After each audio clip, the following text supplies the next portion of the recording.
The Whispering Mountain by Joan Aiken. Chapter 7. As Owen moved toward his grandfather, a stone whistled past his head and smashed one of the museum windows. Owen, turning swiftly, was just in time to see Hwapha Morgan stoop and pull a cobble out of the ground. "Stop that!" he shouted indignantly. "Where's our harp? How much money did Lord Malin give you for it?" Somebody shouted back. Another stone flew, narrowly missing old Mr. Hughes. Owen was desperate. "Listen, all of you!" he shouted. "Listen!" To make his voice carry farther, he scrambled up to the mounting block at one side of the museum porch. Ignoring a rotten leak, which came sailing through the air and struck him in the arm, he bawled out at the full pitch of his lungs, "The harp was not sold to the Marquis of Malin. It was stolen." "Get down, boy!" hissed old Mr. Hughes, close beside him. "Must you shame me worse than I'm shamed already? I know you stole the harp. I have already received your abominably spelt and ill-written letter, but not a penny need you expect to receive for it. Be sure of that, wretched abandoned lad. I do not know how you have the face to return to the scene of your crime." "I did not steal the harp," Owen declared.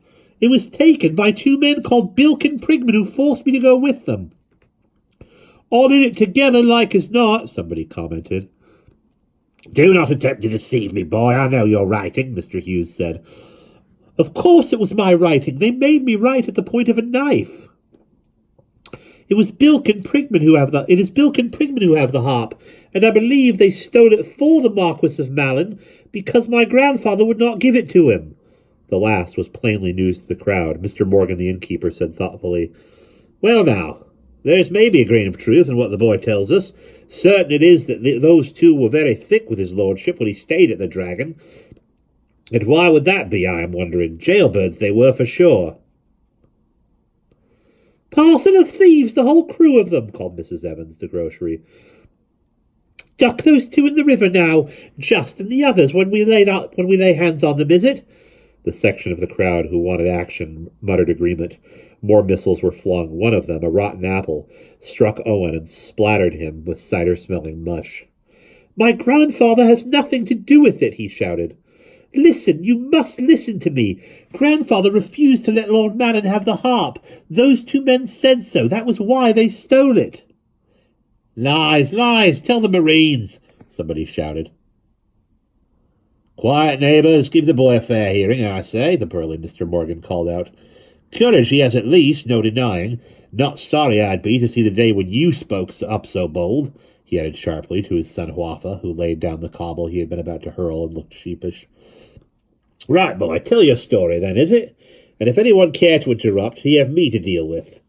Mr. Morgan stepped forward to the mounting block and turned to face his neighbours, who muttered and grumbled, but forbore to throw any more stones or vegetables. As briefly as possible, Owen related how he had been overpowered and kidnapped by Bilk and Prigman, how he had been taken to Nant Agardoo and imprisoned, how he had escaped, only to find that the men had left the place, presumably taking the harp with them. His vehement, earnest manner began to convince the crowd. "Would you believe it, then? There's a scandalous. Imagine a great rich lord hiring two scoundrels like that to make off with our precious harp. Or maybe it was that foreign fellow that was staying at Mr. Morgan's. I wouldn't trust him further than the length of his moustaches. And planning to murder the poor boy. Do make your blood run cold." Only Mr. Hughes refused to be persuaded. He listened to Owen's tale with his face set like a flint. At the end, he declared loudly, "I do not believe a word of it. Never in my life did I hear such a pack of lies."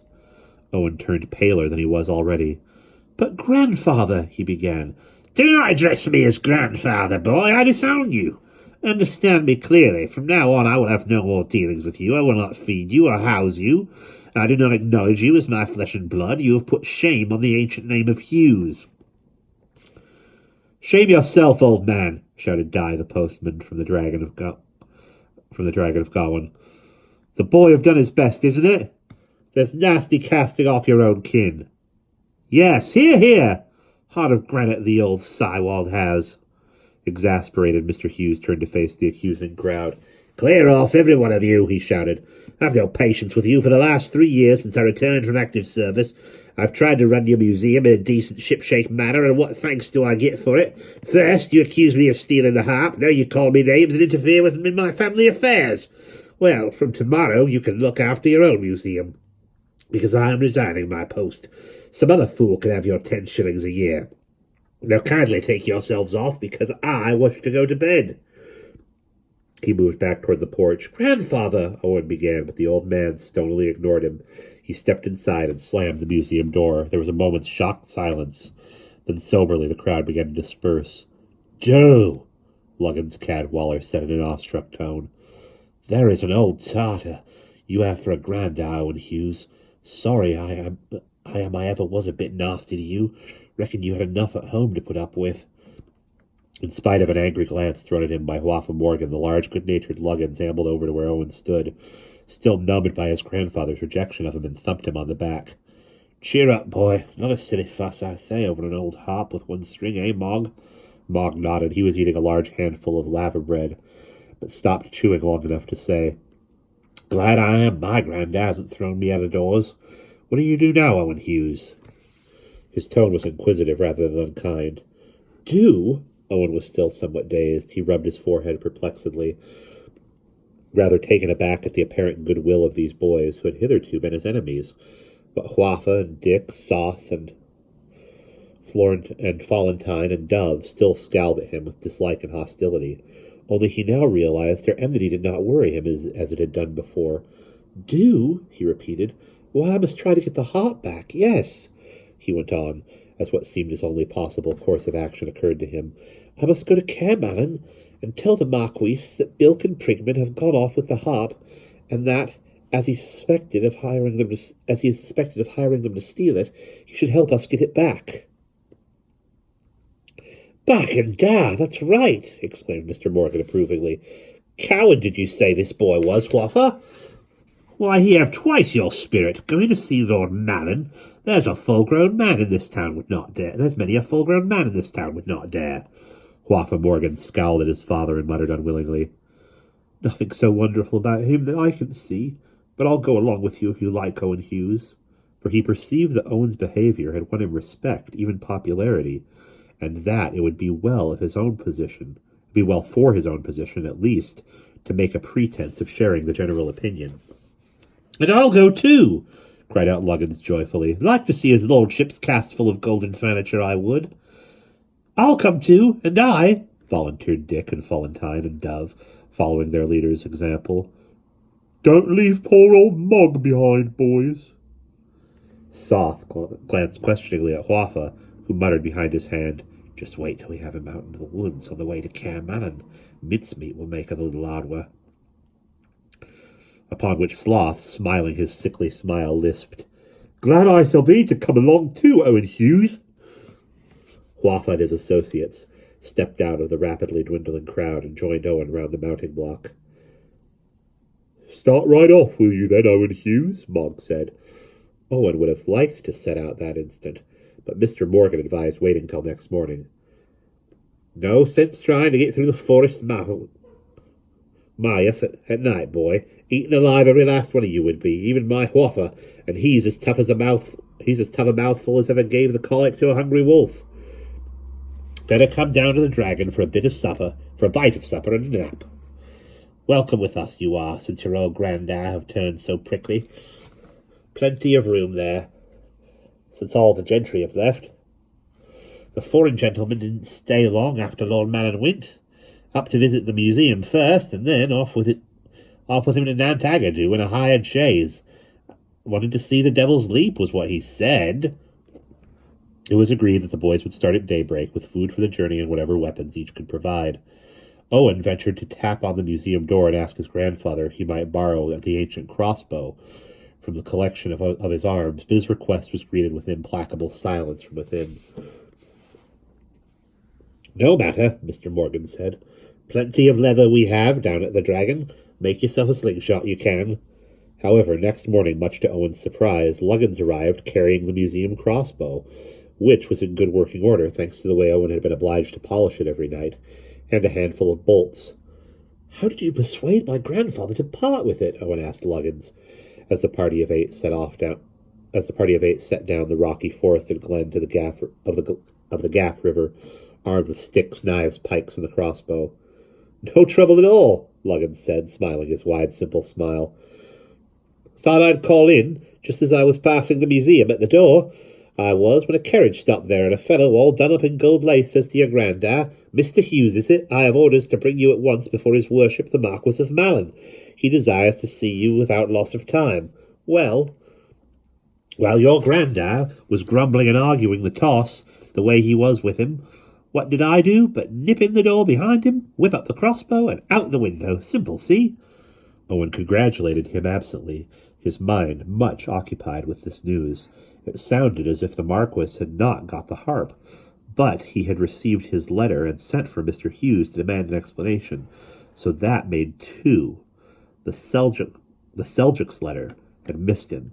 Owen had been relieved to find it waiting at the Dragon of Guan, and had quickly taken the first opportunity of putting it in the kitchen stove. But where was the fourth, that addressed to His Highness Prince David of Wales? The route the boys were following lay along the course of the Gaff River, and through the forest. This way was the most direct, but more dangerous than the turnpike road, first because of wild beasts, and secondly because part of the track lay in a dry watercourse, where the river had sunk underground, and the way was subject to sudden dangerous flooding after a storm. However, at present the day was fair, and they hoped it would remain so. The party had stung out in twos along the rocky riverbed. First Hwapha and Soth, who walked some distance ahead of the rest, muttering together in low voices and occasionally casting back glances full of ill will at Owen. Next came Dick and Follentine, slashing with their sticks at every plant they passed, and throwing stones at every bird and animal. Luggins, Dove, Mogg, and Owen brought up the rear, walking in a square, three of them open-mouthed in wonder, while Owen, out of the lore acquired from his little book, instructed them as to the natural wonders that lay on every side. The hedgehog will patiently fumbit to every provocation for its own security. Do give over poking the poor thing, though. Dove, it will never unroll will you do that. The giant oaks you observe overhead belong to the genus Quercus. The mushrooms, mosses, ferns, and liverworts, all of which you see here abundantly displayed, belong to the 24th order of that excellent botanist, Linnaeus. "What you?" said Mogg, who was chewing a large mushroom. "I thought all this land belonged to his lordship. Will old Linnaeus be annoyed, you think, if I pick his mushrooms?"